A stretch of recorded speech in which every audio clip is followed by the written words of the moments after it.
السلام علیکم صاحب، خیریت سے ہیں؟ مزاج اچھے ہیں آپ کے؟ وعلیکم السلام ورحمۃ اللہ۔ بہت شکریہ صاحب آپ کی تشریف آوری کا۔ آپ جب بھی لاہور تشریف لاتے ہیں، عنایت کرتے ہیں ہمارے اوپر اور تشریف لاتے ہیں یہاں پر، ہم اس کے لیے آپ کے بہت شکر گزار ہیں۔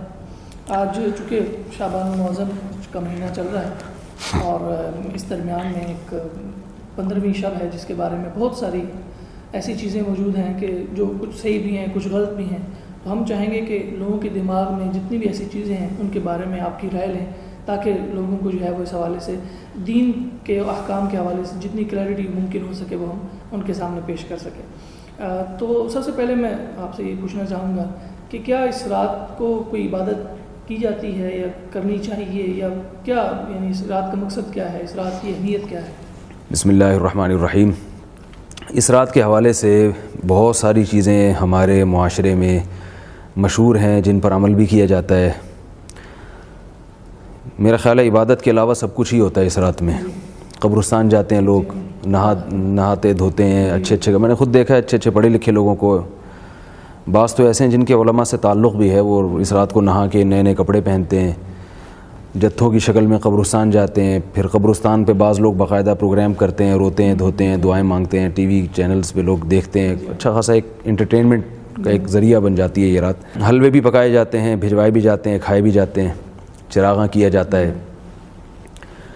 تو میں ایک نمبر کو میں انشاءاللہ ترتیب سے بتاؤں گا، تاکہ کیونکہ یہ موضوع بہت زیادہ لوگ اس میں دلچسپی لیتے ہیں اور کالز بہت آتی ہیں لوگوں کی اس حوالے سے، اور بہت افراط و تفریط کا ایک ماحول بنا ہوتا ہے ہمارے ہاں۔ دیکھیں اس رات میں پٹاخے پھوڑنا، حلوے پکانا یا چراغاں کرنا یا نہانا دھونا اور اچھے کپڑے پہننا، اس کے پیچھے جو تصور ہے وہ یہ ہے کہ یہ رات گویا کہ ایک تہوار ہے۔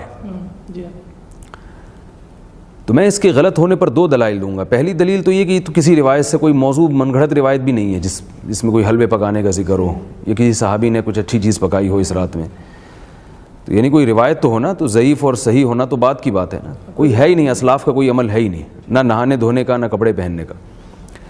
دوسری بات یہ کہ اسلام میں جتنے بھی تہوار ہیں وہ دن کی روشنی میں منائے جاتے ہیں، غیر مسلموں کے تہوار رات میں ہوتے ہیں۔ عیسائیوں کی آپ کرسمس دیکھ لیں، وہ رات کو شروع ہوتی ہے، رات کو وہ نہاتے دھوتے ہیں اور جو کچھ بھی انہوں نے وہ اس تہوار میں کرنا ہوتا ہے۔ مسلمانوں کے تہوار دن کی روشنی میں ہوتے ہیں۔ عید الفطر کو آپ دیکھ لیں، عید الاضحیٰ ہے، جمعہ کا دن خود ایک تہوار ہے، یعنی ایک عید قرار دیا گیا اس کو، وہ بھی دن کی روشنی میں ہوتا ہے، خطبہ اور نماز۔ اور اس کی ایک لاجک بھی ہے کہ جب آپ خوشی رات کے وقت مناتے ہیں تو رات کا وقت ایسی چیز ہے جو آپ کو گناہوں کی طرف لے کے جاتی ہے۔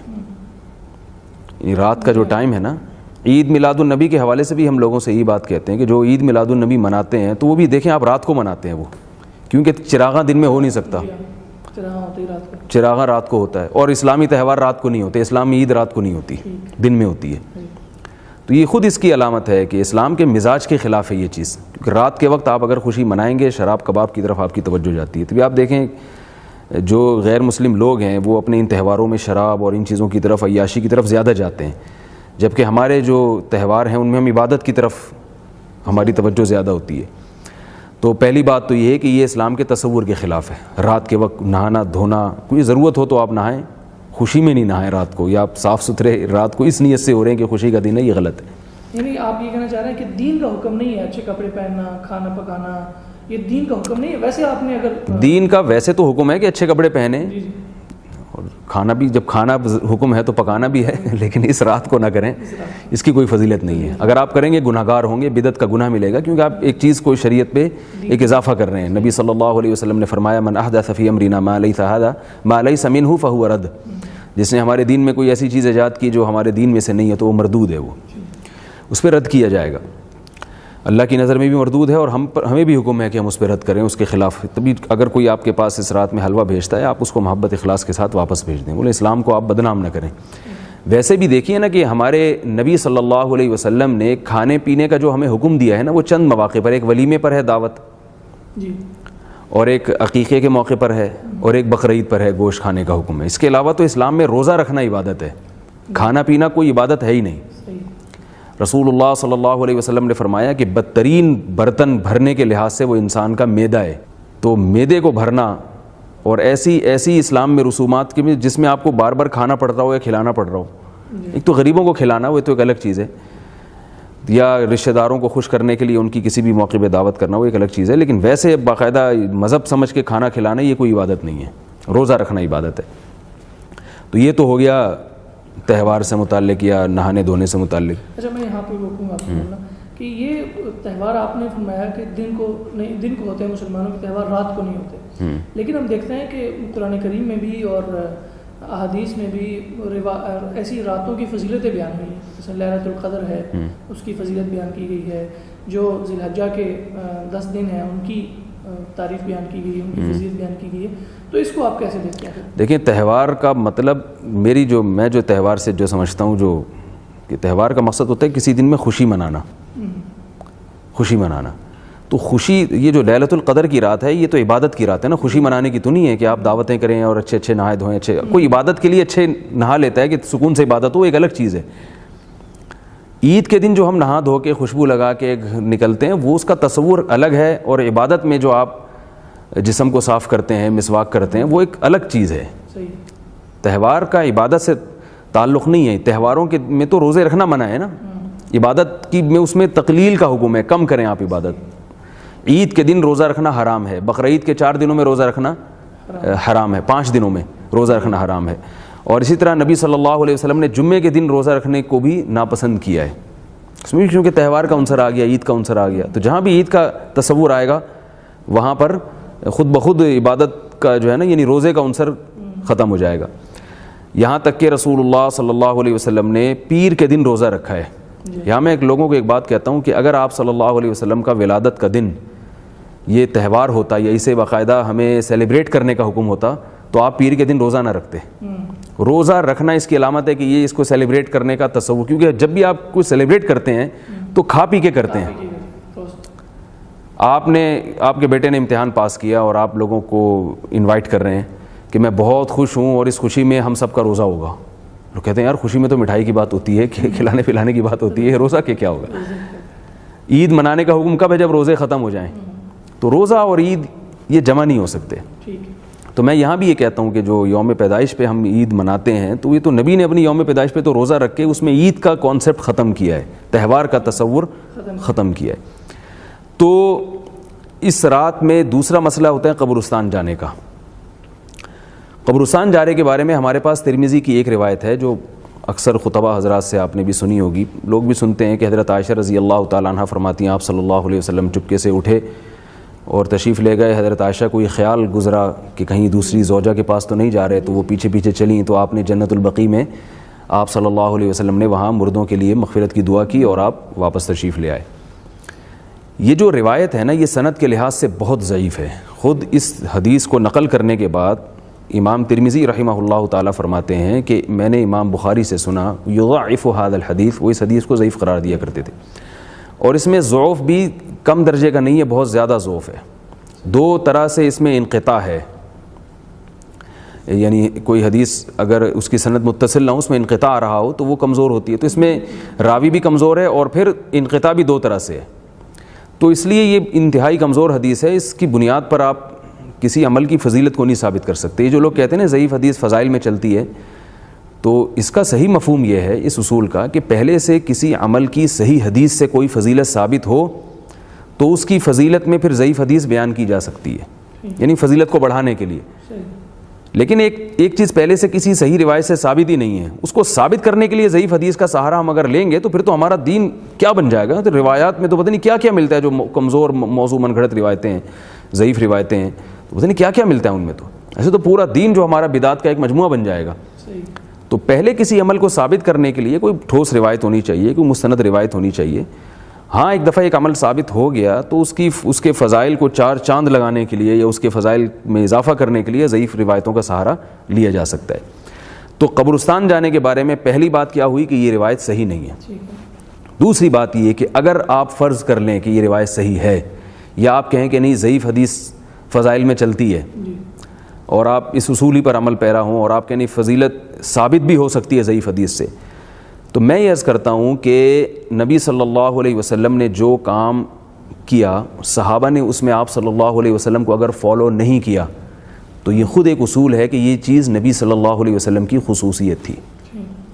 جیسے حدیث میں آتا ہے کہ صحیح حدیث ہے کہ دو شخص کو عذاب قبر ہو رہا تھا، آپ صلی اللہ علیہ وسلم نے ایک شاخ لگا دی قبر کے کنارے پر اور فرمایا کہ جب تک یہ شاخ تر رہے گی ان کو قبر کا عذاب نہیں ہوگا. لیکن قبر کے عذاب کو ختم کرنے کے لیے ہم دیکھتے ہیں کہ اسلاف میں یہ عمل نہیں تھا، صحابہ کرام میں یہ عمل نہیں تھا کہ وہ شاخ لگایا کرتے تھے قبر کے کنارے پر، کہیں بھی نہیں ہے. کیا اس سے کیا معلوم ہوتا ہے کہ یہ نبی صلی اللہ علیہ وسلم کے ساتھ خاص تھا. مشرکین مکہ صحابہ کرام کے بارے میں یہ طعنہ دیا کرتے تھے کہ لو کان خیرا ما سبقونا الیہ، اگر اسلام میں کوئی خیر ہوتی تو یہ لوگ ہم پہ پہل نہ کرتے. ظاہر غلط کہتے تھے، تو ہم اس کو بالکل الٹ کر دیتے ہیں.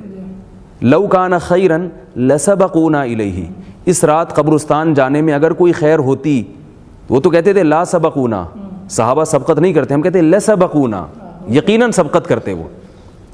تو اس رات میں اگر قبرستان جانا سنت ہوتا تو حضرت ابو بکر تو جاتے، حضرت عمر جاتے، حضرت علی جاتے، حضرت عثمان جاتے، اور یہ صحابہ کرام کی ایک جماعت ہوتی جو جاتی، کوئی بھی نہیں گیا.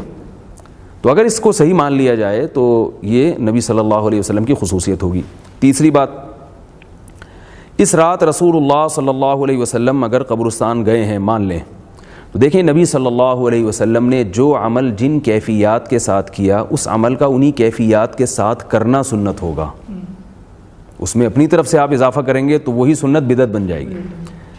اب ہم دیکھتے ہیں کہ نبی صلی اللہ علیہ وسلم سے مان لیا جائے، فرض کر لیا جائے کہ قبرستان گئے ہیں تو پوری زندگی میں ایک دفعہ گئے ہیں، اور یہاں پبلک ہر سال جاتی ہے، تو آپ پوری زندگی میں ایک دفعہ چلے جائیں، ہر سال جا رہی ہے.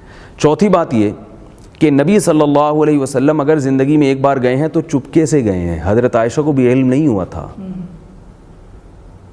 حضرت عائشہ کو بھی، جو حدیث کے الفاظ ہیں، آپ صلی اللہ علیہ وسلم چپکے سے گئے اور رات کے اندھیرے میں مغفرت کی دعا کر کے واپس آ گئے. ہمارے ہاں چپکے سے نہیں جاتے، پورے جتھوں کی شکل میں نہا دھو کے خوشبو لگا کے، مرد حضرات بھی اور خواتین کی بھی ایک بڑی تعداد پہنچی ہوئی ہوتی ہے. اور یہ کون سی حدیث ہے بھائی؟ یہ تو نہ کسی ضعیف ہے نہ کسی صحیح حدیث ہے. تو میں لوگوں سے کہتا ہوں کسی کے پاس دل گردہ ہے تو کسی ایسے قبرستان میں جہاں کوئی بھی نہ ہو، رات کے 2 بجے آپ چپکے سے جائیں، اور آپ میں اگر اتنا دل ہے کہ زندہ واپس آ جائیں تو صبح آ کے اپنا یہ قصہ لوگوں کو بتا دیں. تو اس طرح سے تو آپ عمل کر سکتے ہیں. 2 چیزیں بیان فرما دی. ایک تو فرمایا کہ یہ تہوار نہیں ہے اسلام کے حوالے سے، اور دوسرا یہ فرمایا کہ اس قبرستان جانے کی بھی کوئی حقیقت نہیں ہے، اس کو دین کا حکم نہیں سمجھنا چاہیے. جی تو پھر یہ ہے کیا؟ یعنی ایسا تو نہیں ہے کہ پہلے تو میں پہلے وہ بتا دوں جو چیزیں نہیں ہیں، ٹھیک ہے نا، کیونکہ اس میں زیادہ تر چیزیں وہ ہیں جو نہیں ہیں، پھر میں اس طرف آؤں گا کہ ہے کیا. ایک اور اس میں یہ ہوتا ہے کہ یہ کہا جاتا ہے کہ اس میں قرآن مجید کا نزول ہوا ہے. قرآن نے بالکل 2 ٹوک لفظوں میں یہ بات بتا دی ہے. 2 آیتیں قرآن کی آپ کے سامنے پڑھوں گا، بلکہ 3 آیتیں میں. ایک تو ایک شہر رمضان الذی انزل فیہ القرآن، فرمایا قرآن کا نزول رمضان میں ہوا ہے. دوسرا سورہ دخان میں ہے انا انزلناہ فی لیلۃ مبارکۃ، ہم نے اس قرآن کو لیلۃ مبارکہ میں نازل کیا. تیسری سورہ قدر میں ہے انا انزلناہ فی لیلۃ القدر، ہم نے اس قرآن کو لیلۃ القدر میں نازل کیا. ان تینوں آیتوں کو ملائیں تو بالکل بے غبار طریقے سے یہ بات سامنے آتی ہے کہ قرآن کا نزول لیلۃ القدر میں ہوا ہے. اگرچہ بعض حضرات نے تطبیق کی کوشش کی ہے کہ آسمان دنیا تک لیلۃ القدر میں آیا اور پھر شب برات میں، یا جس کو لیلۃ البرات کہا جاتا ہے، اس میں جناب 15 شعبان، یہ تکلف ہے.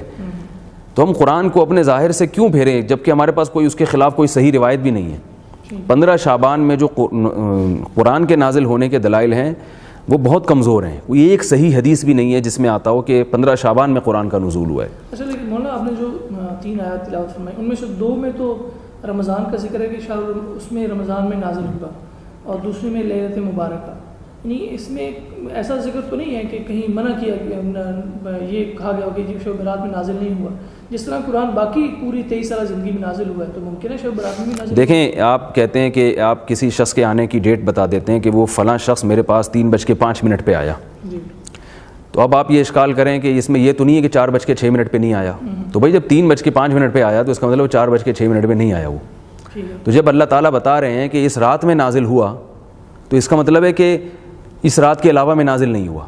ہاں، یہ جو آپ کا سوال ہے کہ 23 سال میں تو تدریجاً نازل ہوا ہے، تو وہ جو تدریجاً جو نازل ہوا ہے نا، وہ تو پھر اس رات کی کیا خصوصیت ہے؟ وہ تو اور بہت ساری راتیں ہیں جن میں ہوا، بہت سارے دن ہیں جن میں ہوا، بہت سارے مکان ہیں، علاقے ہیں جن میں ہوا نازل. تو پھر اس کی کیا فضیلت ہو گئی؟ وہ تو کبھی آپ صلی اللہ علیہ وسلم کو کچھ آیتیں مدینہ میں نازل ہوئیں، کچھ مکہ میں نازل ہوئیں، کچھ طائف میں نازل ہوئیں، تو وہ تو ہو ہی رہی ہیں. اس کی کیا فضیلت ہوئی؟ یہاں نزول سے مراد یہ ہے کہ نزول کی ابتدا کب ہوئی ہے یا آسمان دنیا پر کب آیا، تو وہ لیلۃ القدر میں آیا ہے، وہ لیلۃ البراء میں نہیں آیا۔ ایک اور اس میں یہ کہا جاتا ہے کہ تقدیر کے فیصلے کیے جاتے ہیں، تو یہ بھی قرآن میں بہت واضح اللہ نے بیان کر دیا، انا انزلناہ فی لیلۃ القدر، قدر کی رات، قدر کہتے ہیں اندازہ ٹھہرانے کو، تقدیر یہ قدر ہی سے تو نکلا ہے۔ اور تنزل الملائکۃ والروح فیہا بإذن ربہم من کل امر، اللہ فرماتے ہیں اس میں فرشتے اللہ کی طرف سے ہر قسم کے فیصلے لے کے نازل ہوتے ہیں۔ سورۃ دخان میں بھی اللہ نے فرمایا فیہا یفرق کل امر حکیم، وہ رات جس میں قرآن نازل ہوا اس میں تمام حکمت والے فیصلے کر دیے جاتے ہیں۔ تو اللہ تعالیٰ نزول قرآن کی رات میں یہ سارے فیصلے کرتے ہیں تقدیر کے، اور نزول قرآن کی رات کون سی ہے؟ قرآن نے صاف بتا دیا وہ لیلۃ القدر ہے۔ تو معلوم یہ ہوا کہ وہ فیصلے بھی لیلۃ القدر میں ہوتے ہیں، اس کا بھی لیلۃ البراء سے کوئی تعلق نہیں ہے۔ اس بارے میں روایات اس پائے کی نہیں ہے کہ وہ قرآن کا مقابلہ کر سکیں، کمزور روایتیں اور موضوع من گھڑت روایتیں۔ تو یہ جو ہے نا تقدیر کا معاملہ یہ بھی اس کا ہے، اعمال پیش ہونے کا، یہ بھی لیلۃ القدر کا ہے۔ علامہ ابن تیمیہ رحمہ اللہ تعالیٰ نے یہ بات لکھی ہے کہ روافض نے لیلۃ القدر کی اہمیت کو گھٹانے کے لیے اس رات کے فضائل کو میں غلو سے کام لیا ہے، یعنی جو چیزیں لیلۃ القدر سے متعلق تھیں وہ یہاں پھر دی ہیں۔ ایک اور چیز اس بارے میں بتائی جاتی ہے اگلے دن کا روزہ، تو اگلے دن کا روزہ بھی کسی صحیح حدیث سے ثابت نہیں ہے۔ ابن ماجہ کی ایک روایت ہے، وہ بھی سند کے لحاظ سے بہت کمزور ہے۔ تو وہی بات میں دوبارہ دہراؤں گا کہ فضیلت میں کسی عمل کی کو ثابت کرنا تو درست نہیں ہے، پہلے سے ثابت شدہ کوئی عمل ہو تو اس کی فضیلت میں ضعیف حدیث بیان کی جا سکتی ہے، ضعیف حدیث سے کوئی چیز ثابت نہیں ہوتی۔ تو 15 شعبان کا روزہ اس کا اسلاف میں ہمیں نہیں ملتا، کوئی کسی مستند روایت میں کوئی تذکرہ ہو کوئی، اور ابن ماجہ کی اس روایت کے علاوہ بھی کہیں ہمیں کوئی روایت نہیں ملتی۔ اور محدثین کے ایک اصول ہے کل ما تفرد به ابن ماجہ فهو ضعیف، خود ابن ماجہ حدیث کی ایسی کتاب ہے کہ بعض محدثین کی یہ تصریح ہے کہ صرف ابن ماجہ میں اگر روایت ہو اور کہیں نہ ہو، غالب امکان ہے کہ وہ روایت کمزور ہوگی۔ البتہ یہ ضرور ہے کہ ایام 20 کے روزے وہ سنت ہیں، ہر مہینے کی ہر مہینے کی اسلامی تاریخ کی 13، 14 اور 15 تاریخ کے روزے رکھنا یہ سنت ہے۔ تو اس لیے علماء کہتے ہیں کہ اگر کوئی پہلے سے روزے رکھتے چلا آ رہا ہے ایام 20 کے روزے تو وہ ان شعبان میں بھی رکھ لے، اور اگر پہلے سے نہیں رکھ رہا تو خاص 15 تاریخ کا روزہ رکھنا پھر یہ غلط عمل ہوگا، اس سے اجتناب کرنا چاہیے۔ ٹھیک۔ اچھا مولانا، یہ ساری چیزیں تو آپ نے وہ بیان فرما دی کہ جن کا اسلام میں کوئی تصور نہیں ہے یا اس رات کے حوالے سے ان کا کوئی تعلق نہیں ہے، اب میں چاہوں گا تو پھر یعنی ایسا تو نہیں ہے کہ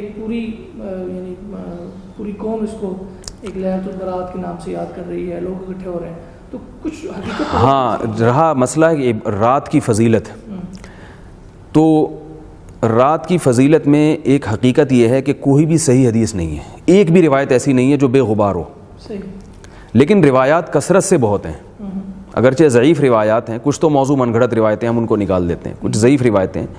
تو محدثین کا ایک اصول ہے کہ اگر ضعیف روایتیں جو بالکل ہی بہت زیادہ جن میں ضعف نہ ہو، ان کی کثرت اگر ہوگی تو وہ روایت درجہ حسن تک پہنچ جائے گی، اور حسن حدیث بھی مقبول ہوتی ہے۔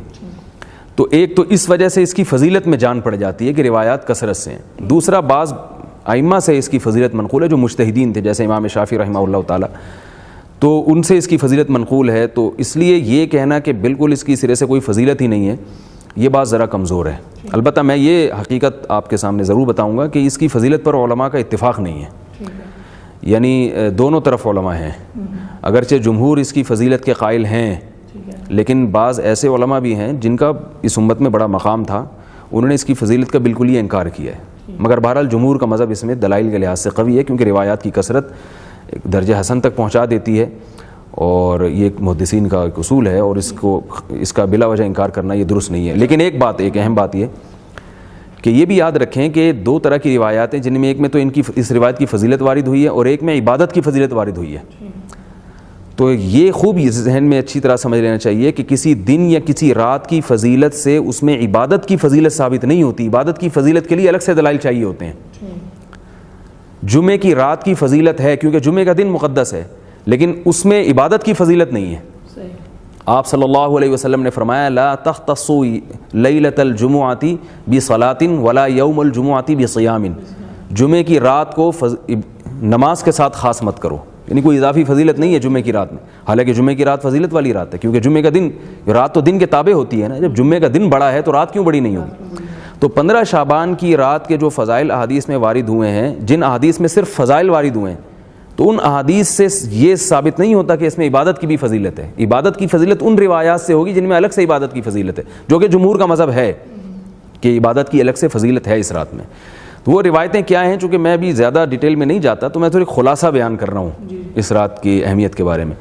اچھا، یعنی رات کی فضیلت تو جیسے آپ نے تھوڑا سا واضح بھی کیا، اس کو میں چاہوں گا تھوڑا سا آپ واضح کر دیں، کیا اس رات کے بارے میں پھر کوئی علماء جمہور آپ کہتے ہیں کہ جمہور اس رات کی فضیلت کے قائل ہے، جی، تو اس رات کے اندر کوئی خاص عبادت کے بھی قائل ہے کہ یہ نہیں؟ نہ، یہ بہت اچھا سوال ہے آپ کا۔ دیکھیں، عبادت کی فضیلت کا مطلب یہ ہے کہ نبی صلی اللہ علیہ وسلم نے جو نوافل جب بھی پڑھے ہیں تو آپ صلی اللہ علیہ وسلم نے سوائے تراویح کے اجتماعی سطح پہ نوافل نہیں پڑھے۔ صرف ایک رمضان کی تراویح ایسی نماز ہے جس میں آپ صلی اللہ علیہ وسلم نے ایک بڑا اجتماع کیا، اور وہ بھی 3 دن کیا تاکہ امت پہ واجب نہ ہو جائے، پھر خلفائے راشدین نے اس کو باقاعدہ تواتر کے ساتھ جاری کیا اس کو۔ اس کے علاوہ جو نوافل ہیں نا، چاہے وہ لیلۃ القدر ہو، چاہے وہ 15 شعبان کی رات ہو، یا ویسے آپ تہجد پڑھتے ہیں، اس میں اجتماعیت نہیں ہے، انفرادی ہے وہ۔ مسجدوں میں جتھے بنا کے جانا، اعلان کرنا آ جائیں مسجدوں میں آپ لوگ نماز پڑھیں، یہ والی نماز ہوگی یا اس طریقے سے ہوگی، یہ سب اعمال بدعت ہیں، اسلاف میں اس کا کوئی ثبوت نہیں ملتا۔ تو نہ تو ایک تو یہ کہ اجتماعی سطح پہ عبادت نہیں ہے، نمبر 2 مخصوص قسم کی کوئی عبادت نہیں ہے۔ کوئی بات نہیں۔ اور اس رات کو یعنی عام طور پہ تو لوگوں کا یہ خیال ہوتا ہے کہ اگر ایک آدمی اکیلا ہے، گھر میں ہے، تو وہ اس طرح عبادت نہیں کر سکے گا، وہ اس طرح کرتے ہیں کہ یا کوئی محفل قرات رکھ لیتے ہیں، یا محفل نعت کا کوئی پروگرام رکھ لیتے ہیں، یا علماء کا واعظ والا بیان رکھ لیتے ہیں۔ تو یہ اس کے حوالے سے آپ کا کیا کہنا ہے؟ دیکھیں، جب شریعت نے ہمیں کسی رات میں عبادت کی فضیلت بتائی کہ عبادت کرو، تو اس میں پھر عبادت کرنی چاہیے نا۔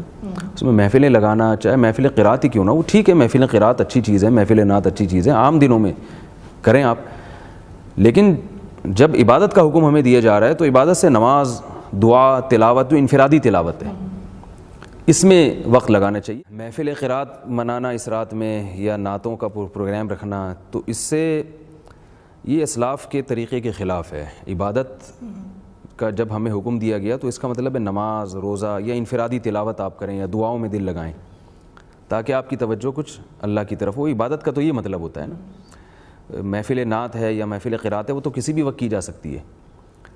تو نقصان یہ ہوتا ہے کہ لوگوں کی ایک توجہ ہوتی ہے، چلو جی مبارک رات ہے، ہم عبادت کریں گے تو اس میں ہمیں ثواب زیادہ ملے گا۔ تو اگر آپ وہ لوگوں کو ہٹا کے اس میں، جیسے بعض مسجدوں میں تو پوری رات بیانات چلتے ہیں، بھائی بیان تو بذات خود مقصود نہیں ہے نا، بیان کا تو مقصد ہے کہ لوگوں کو دین کی طرف لانا، تو وہ آدھے گھنٹے کا ہو، 1 گھنٹے کا ہو۔ اب اس کے بعد بھی جو شریعت نے ہمیں کہا ہے عبادت کرو تو عبادت کریں نا پھر اس کی۔ اب آپ عبادت ہی پہ پوری رات بیان شروع کر دیں تو مطلب کہ وہ تو جو جیسے لیلۃ القدر کی رات ہے، اس میں 1 رات کی عبادت 80 سال کی عبادت سے افضل ہے، تو وہ عبادت افضل ہے۔ ایک رات کا بیان 80 سال کے بیان سے افضل نہیں ہے، یا محفل قرات 80 سال کی قرات کی محفلوں سے افضل نہیں ہے، وہ عبادت کا ذکر ہے اس میں، تو عبادت میں دل لگانا چاہیے۔ اچھا مولانا، آپ نے محفل قرات کے حوالے سے بھی بات کی، باقی چیزوں کے حوالے سے بات کی۔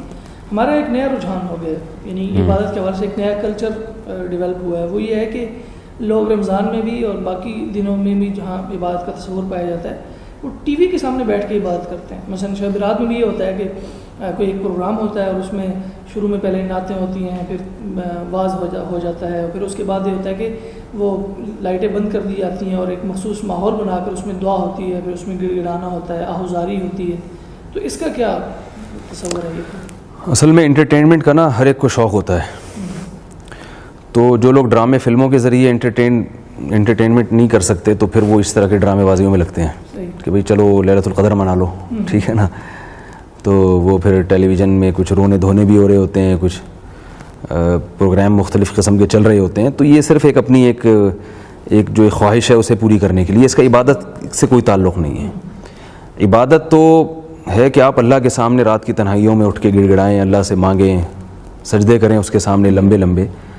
یعنی جس آدمی کا ذہن عبادت کا بنتا ہے وہ تو پبلک سے دور بھاگتا ہے، وہ تو چاہتا ہے کہ مجھے کوئی تنہائی کی جگہ ملے، میں اللہ کے سامنے گڑ گڑاؤں۔ وہ ٹی وی کے سامنے تھوڑی آ کے بیٹھے گا، اور جو عام طور پر میں سب کی بات نہیں کر رہا, ٹیلی ویژن میں جو آ رہے ہوتے ہیں, جو لوگوں کی ایک محفلوں کو گرم رکھتے ہیں, ان کا مقصد بھی ایک تفریح ہوتا ہے.